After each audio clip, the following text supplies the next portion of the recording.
The most common question I get is, why can't I raise and lower my outboard when I'm in neutral? It doesn't make any sense. I can raise and lower it when it's in forward, but when it's in neutral, it's locked.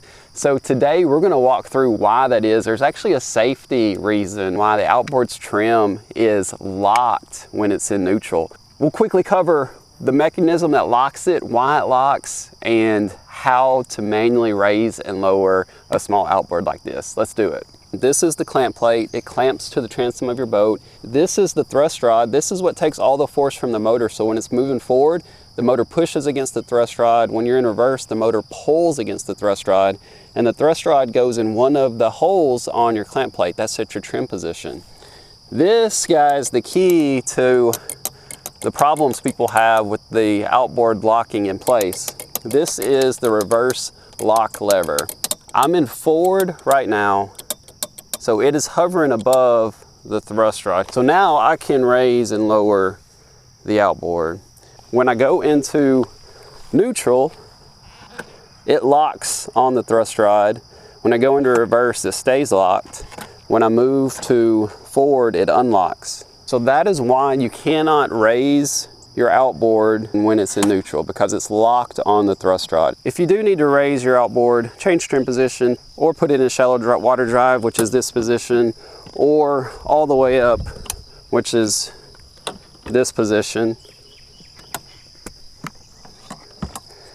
The easiest thing to do is put it in forward. That unlocks the outboard from the thrust rod. But if you're in neutral and you still need to raise it without shifting to forward, you can manually push up the reverse lock here and raise the motor like that. So there's a flat area right here that you can push up on that, and then it will unlock. Or you always can just shift to forward and pull it up. The reason that it locks on the thrust rod when you go to reverse is because the motor has to pull the boat back. And the reason it doesn't lock onto the thrust rod when you're in forward is if you hit something in the water moving forward, it allows the motor to jump up and not do as much damage to your lower end unit. So why does it lock in neutral? Because in neutral, you're not going either direction. The reason why this locks when it's in neutral is because you shift to reverse from neutral.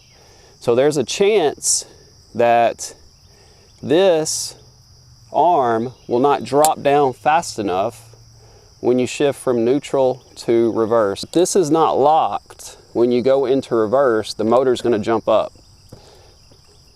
Because the force is backwards, which is pulling the motor backwards. That is why the reverse lock is locked in neutral position, to go ahead and pre-lock it. That way there's no risk of your motor jumping up when you go to reverse. I did do a full video on every aspect of trim, how to set it, how to find your best position. I'll put a link up top and a link down in the description for that video. I appreciate it. Have a great day. Thank you.